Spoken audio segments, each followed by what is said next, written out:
Hey, it's George, and welcome to the Call to Adventure podcast. We're on a mission to help create happier people and a healthier planet. So let's get after it. Hello. I hope everybody's keeping well in uncertain times. I'm really excited to share today's episode, one of my favourites, and features a good friend of mine who is truly one of a kind and takes a life of adventure to the next level. I met Rolfe under pretty coincidental circumstances, actually. I cycled through France and then ended up house-sitting for him and his awesome wife, Marnie, whilst they went on holiday. I'd never met them before and didn't really know much about their story beforehand, so it was a real treat to get to know them. Rolfe's love for adventure and zest for life is second to none. The scale and variety of his adventures is remarkable. We talk about his work as a high mountain guide and his many mountaineering adventures. But it's not just limited to mountaineering and climbing. We dig into a 6-week trip paddling the Congo that became a 7-month epic, getting stuck there as civil war erupted, getting held up by kids with RPGs. A little bit about his time living as a climbing bum in Andes and traveling around South America, meeting remote tribal groups on a 16-week canoeing trip through the Amazon basin in a dugout canoe, and all sorts of other things, and even him and the family just rocking up in Africa to live with some tribes people without much planning or an invite. You can actually book on a number of adventures with Rolfe as your guide. Just head on over to calltoadventure.uk. Now, given the uncertainty around Corona, we've updated things to give you more flexibility and peace of mind. So you can move your deposit to a different trip if you need to do that, or you can change dates up to 31 days before departure for absolutely free. So you can book with no worries. I feel really blessed to have met Rolfe, his wife Marnie, and the rest of the fam. And I'm sure that his tales of adventure will certainly inspire you to get out there. So without further ado, enjoy today's episode with mountaineer and all-round legend, Rolfe Oostra. Yeah, hi George. It's been a pleasure meeting you. The context of our meeting is quite strange in its own sense, and you came to live with us for a couple of weeks to look after a dog, merely whilst we're on holiday. So it's great to been a fantastic time and just to meet you and hang out. So yeah, it's a pleasure to be doing this podcast with you.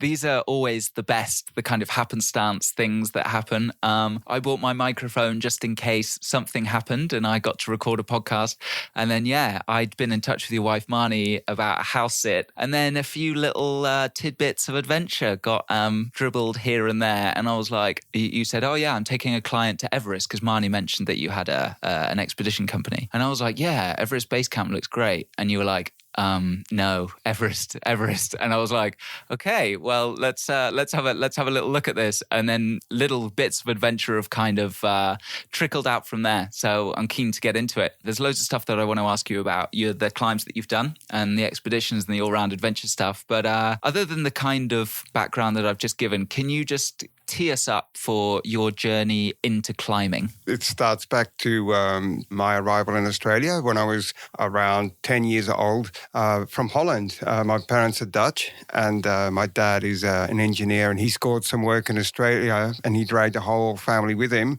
And we set up shop in Australia and made it our home. And then it grew from there. My parents wanted to see every nook and cranny of their new country, and they dragged us along. And the whole my adventurous career developed from there. Basically, we were doing lots of wild camping and lots of exploring in the Australian national parks. And then on the back of that, at around age 14, I started rock climbing, of which there's a hell of a lot to do in Australia. And then after that, straight into mountaineering when I was 17. And I started exploring first the mountains of New Zealand, and then from there, practically everywhere there's a mountain we've been to, basically. So you were pretty young to be getting into the game, especially for mountaineering, and your first big trip was New Zealand, right? And you were kind of young, excitable, and we talked a little bit about it in the car when we went to climb the other day.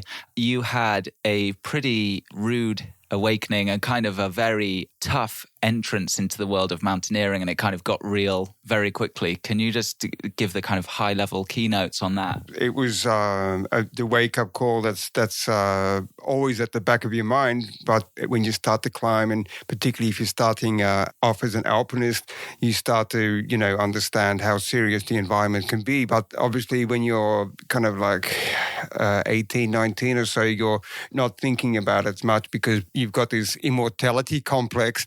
And my first season in New Zealand ended up very tragically with two of my friends getting killed in an avalanche. My brother was buried for about an hour or so, and we found him barely alive. Yeah, so it all brought home the seriousness of what we were doing and the seriousness of the environment we were in. Prior to that, my younger brother was killed in rockfall in Australia. He was hit by a rockfall on a climb, and he died of a brain hemorrhage about a week or so later. So all these things combined certainly had a huge impact into the realization, we're entered into something pretty serious here. But at the same time, the power of what we were doing and the fun and the amount of self-worth and purpose we were getting from climbing, certainly these tragedies didn't stop us. And all the guys that were involved in the scene at the time continued climbing. They've all found jobs as guides all around the world. And basically everybody still got their finger in the pie, as it were, to continue what we were doing. So despite it being a rude wake-up call, it was also, the message is here, and we were now obviously going to take more care and understand a bit more about what the environment is and how serious it is. Yeah, it sounds like that kind of wake-up call changed you a bit as a climber and your approach to what you were doing. For climbers that don't have quite such a cricket bat to the face of this is some really serious shit, what kind of advice do you give to people who are getting into that kind of thing, who don't have that really strong lesson to learn from, but are starting to get into the more kind of sketchy stuff? I've been climbing now for 35 years and guiding professionally for 29 years. And it's the change of attitude towards the mountain environment and climbing and adventure in general has really changed over that time. And the change in attitude is probably really driven by, I guess, social media and things like YouTube. And that has made people want to be in that moment now. But the people who survive the learning curve are basically people who have taken the step-by-step approach, and you need to walk before you run in this kind of stuff. And the typical progression that used to exist in a British climber was to get some hard routes in your local environment under your belt.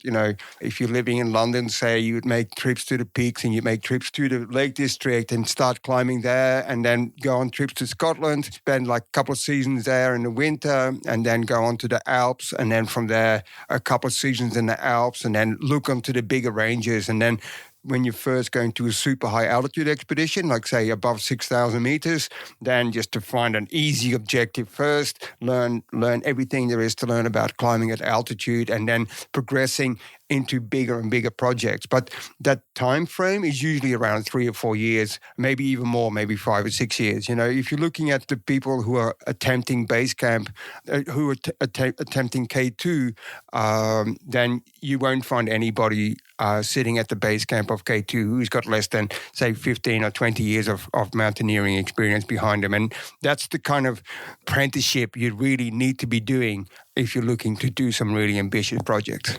One really interesting thing that we've talked a little bit about, you just mentioned K2 then. K2 is a mountain that's known to people who have at least a kind of little bit of familiarity with climbing, whereas everybody knows Everest just because it's the highest in the world. And there's been a lot of controversy and misinformation and different opinions on what the state of affairs is at Everest. And I think I was probably guilty of this, not really having an informed opinion, because everyone's seen the photo of the hundreds of climbers queuing to summit. And then there was that spate of death there.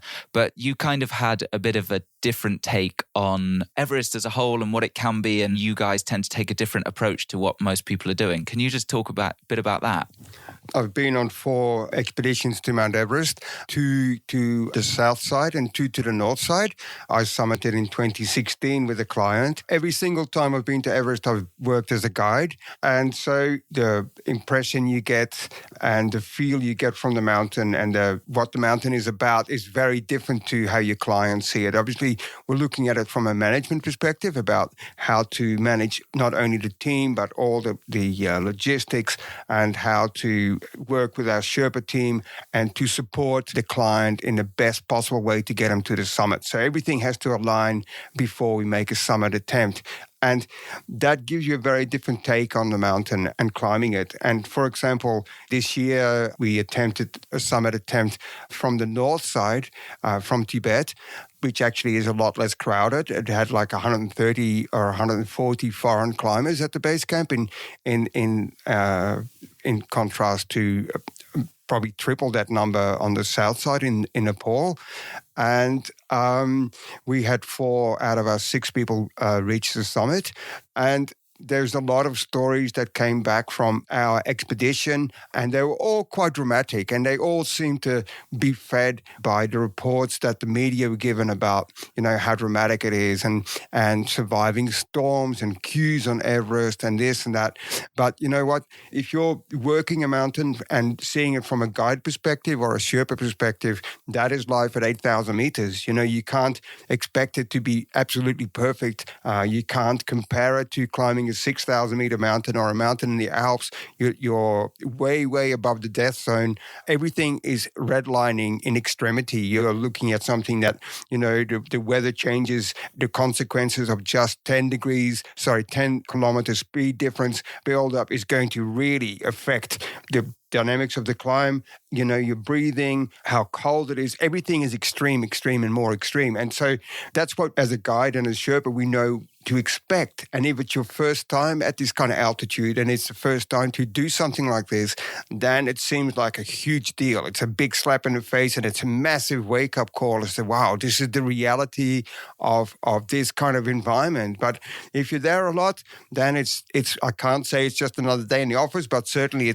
there's a lot less surprises, that's for sure. And the stuff that people write about is really not that dramatic when you're on the ground. For example, the queuing that happened on the south side in Nepal, sure, it was a long queue, but I don't think there's been an expedition on Everest for the last 15 years where there haven't been queues at the Hillary Step or haven't been queues just below the south summit. And these kind of queues are always there. And basically, you don't try to do a summit attempt unless the conditions are perfect. So basically, it wasn't a big deal to stand in the queue for 40 minutes or 45 minutes. It's not an indication of the state of what Everest has become at all. It's basically, okay, this is now part and parcel of the modern version of climbing Mount Everest. Okay, it's a confined route. This year, the queues formed only because of the narrow window of opportunity.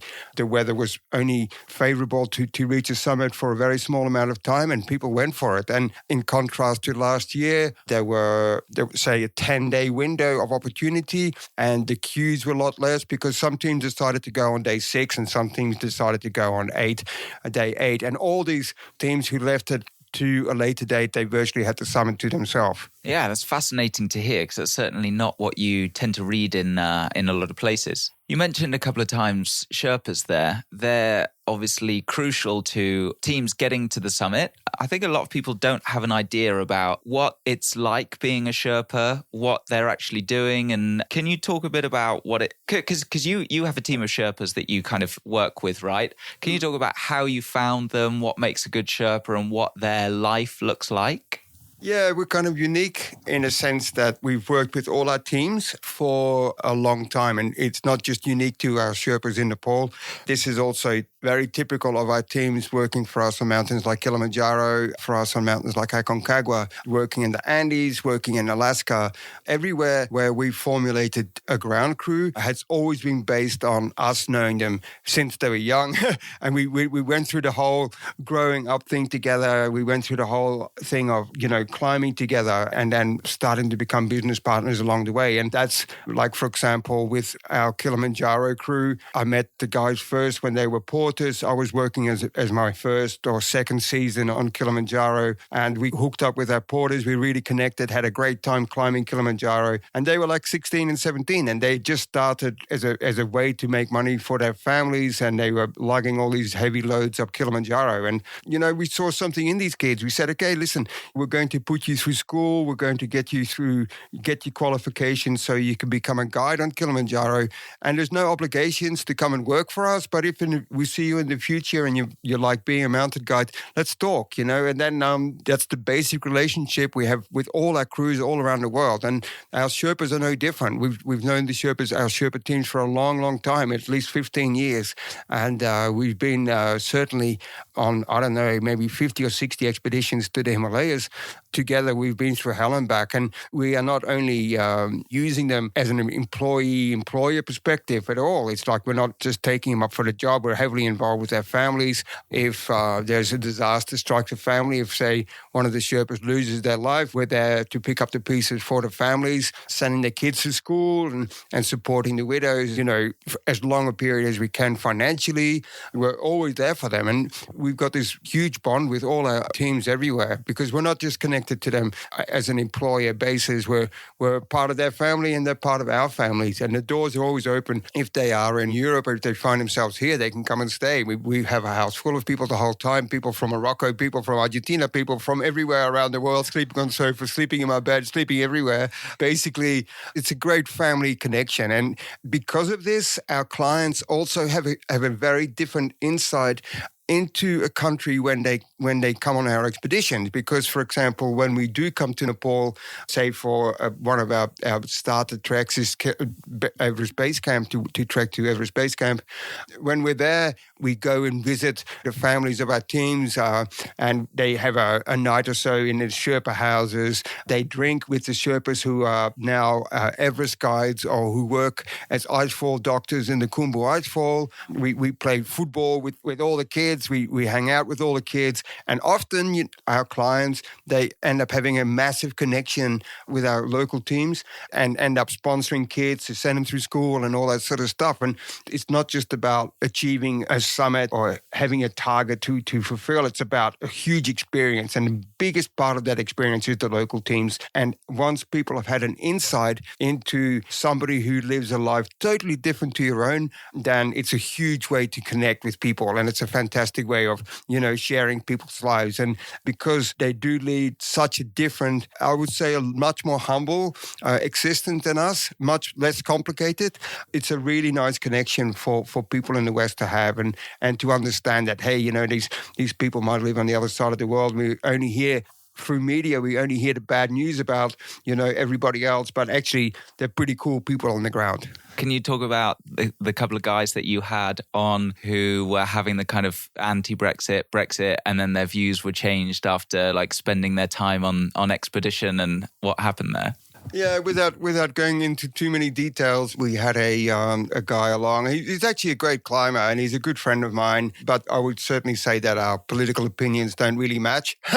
He was a staunch Brexit supporter, but more from an immigration standpoint. And he came on expedition with us and he had a great time and he made a huge connection with the local people. And he certainly owed his summit success to the local people, but more his experience was multiplied by 1 million times by visiting the families of the local crews and having a really deep insight into how these people lived. And as a consequence of that, he's sponsoring 2 boys to go to school, give them a better quality of life. And that is despite the fact that he pulled his kids out of school, one of the schools they attended in the UK, because they had too many immigrants. And I thought, you know what, it's at least, this is not part of the expedition as such. We're there to climb mountains, we're there to reach the summit. But this is a huge behind-the-scene kind of story that is actually a lot more significant in the bigger scheme of things than reaching a summit. And I think you said it was like the black belt move. Yeah, I thought that was an amazing story. And it's another avenue of how adventure and expeditions and this kind of stuff can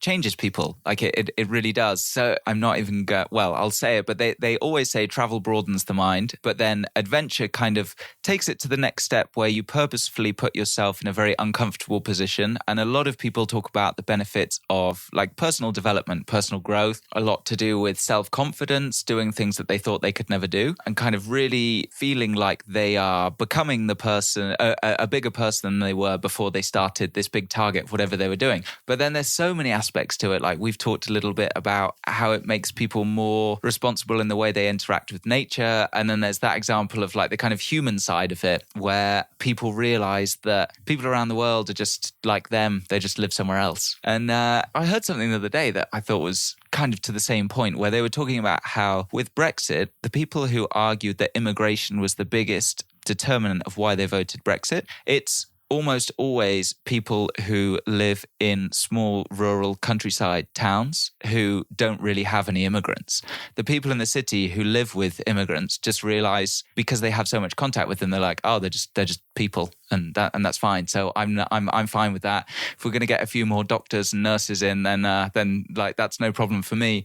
Whereas it's kind of built up to the boogeyman when you live in like a small town in the middle of nowhere, and they're like, oh my God, these people are so different. They're going to like ruin our way of life. So yeah, another really powerful avenue of adventure that I think is really fascinating. You've done a lot of these amazing trips and had some fascinating experiences, but now you're at the point where you're doing a lot of expeditions still, from things that a lot of people think are very extreme to even the things that in the climbing world people think are like big boy stuff. So how do you think about risk now for yourself with a wife and kids, and the fact that you need to spend a lot of your time away on expedition? How does that all play around in your mind? It's a question I get asked a lot about, this balance thing about the risk I'm willing to take and everything else. But basically the fundamentals is that if I'm working as a guide, then I'm taking nowhere near the risk to reach a summit or to achieve our target as I would if I'm going out with buddies. Everything has to be absolutely perfect to reach a summit of a mountain, particularly something that's super high, like say Everest or say Cho-Oyu or Manaslu or all those kind of peaks. We absolutely wait for the most perfect conditions before we go to the top, and everything has to be planned according to meet those conditions. But if I'm out with my pals, then it's a different story. It's just like I still like to keep my hands in the fire, and I'm fortunate enough to have 3 or 4 clients who let me decide, give me free rein as to what we should be doing, and so we do still try to do some interesting projects. Like last year, we were on the Great Rango Tower of Pakistan, or climbing north faces or stuff, or climbing big technical routes here, like I live in the Pyrenees, or mountains like Ama Dablam and stuff like that. And all these kind of peaks, they certainly have an enhanced level of risk. But still, if I'm guiding, then it's nowhere near as extreme as what I'm doing with my friends. And I'm a mountaineer at heart. And I grew up, as we talked about earlier, understanding the potentials of what could happen if things go wrong, or, you're hit by objective hazards like avalanches or rockfall or icefall or whatever, or the weather changes. That is all kind of planned for as best you can through experience. Particularly, we can read snow conditions very well. We can assess the avalanche danger very well now. But if I'm out with friends, then we're still trying to do stuff that's interesting to us. That seems kind of crazy to other people, but it's keeping my hand in the fire, and it's confirming the fact that I can still do stuff that I could do when I was a kid. That's part of it.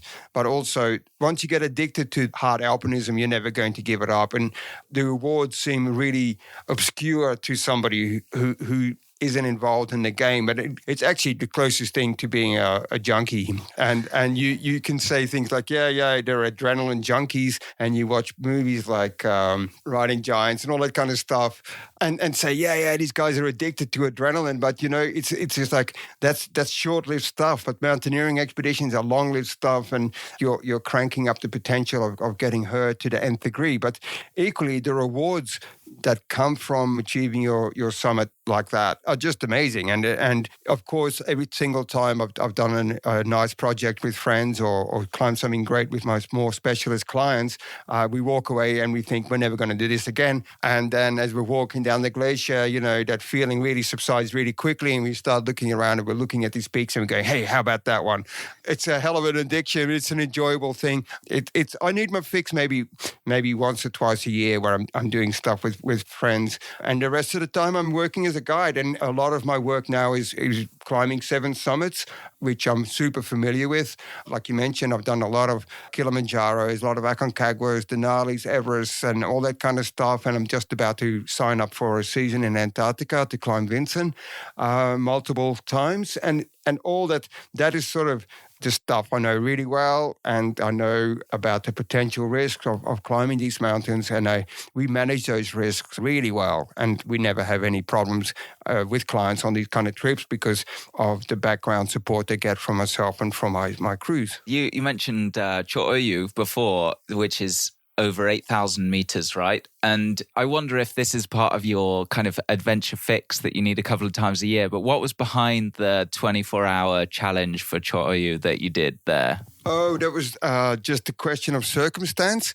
It wasn't a planned challenge. What I ended up doing was summiting the mountain twice in 24 hours. First of all, I had one team who we brought up who were at the high camp, and then one of the team members felt ill, so I brought her down to a lower camp where we spent the night together, and then we climbed back up to the high camp the next day. At this point, the first team was frothing at the bits and ready to go to the summit. So we went to the top and we summited in an 18-hour round trip.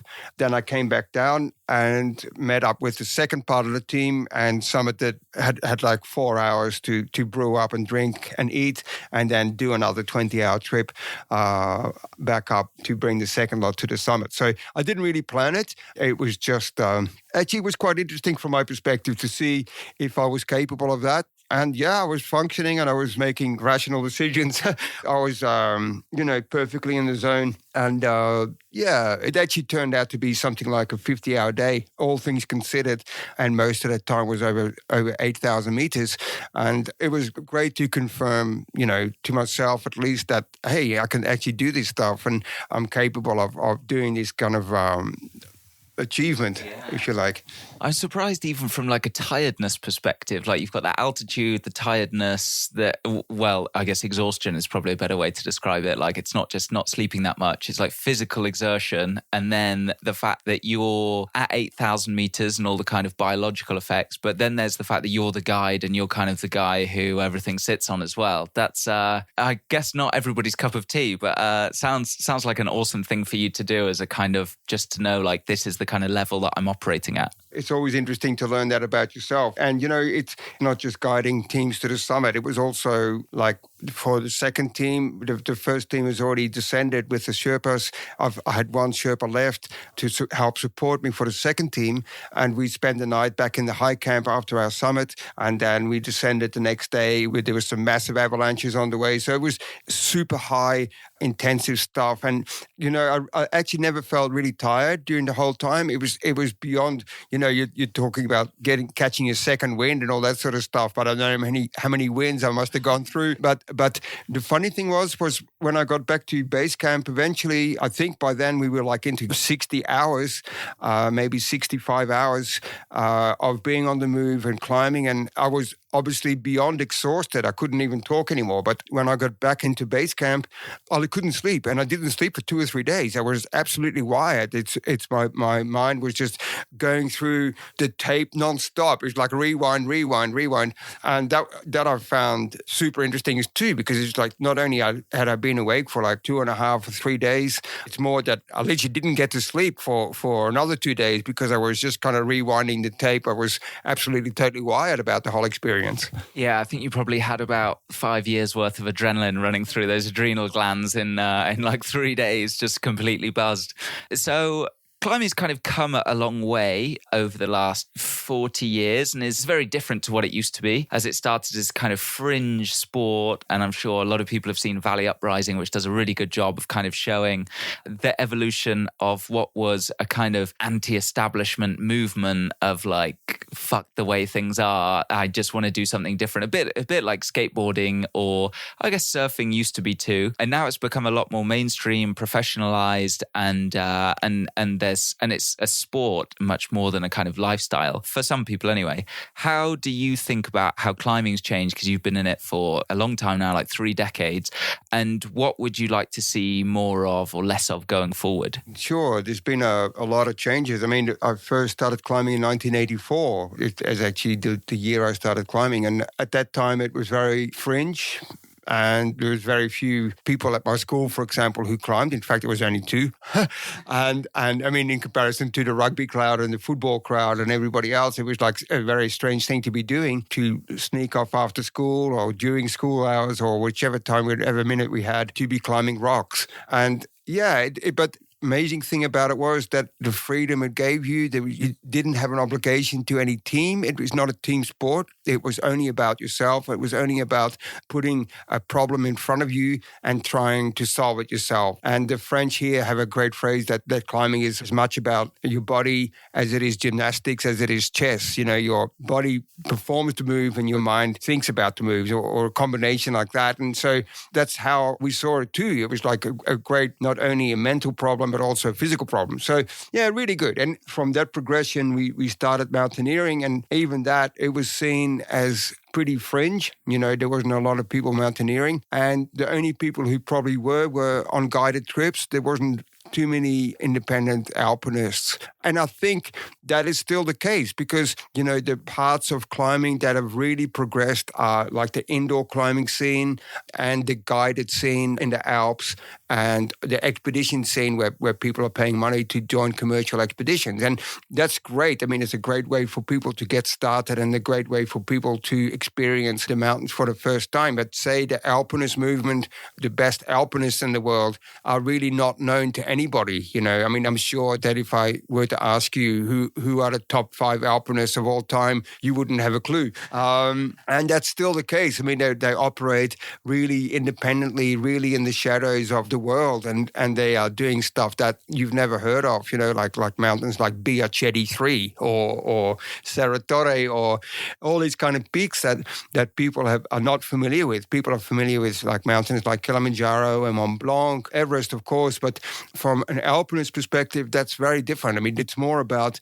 the beauty of a line, the beauty of a peak, the challenge of a problem. So the progression has been in places like competition climbing and guided climbing and expedition climbing in a sense where for commercial expeditions, and that's great and that's really good to see. You know, it's important for people to not only understand the benefits that these sports have for themselves and by themselves, but also that particularly once you start expedition climbing, the opening up of the greater world, the various aspects of an expedition from not only about the challenge itself, but meeting local people and everything else, all the benefits like that, and visiting foreign countries and seeing how different people live, cultures and all that kind of stuff.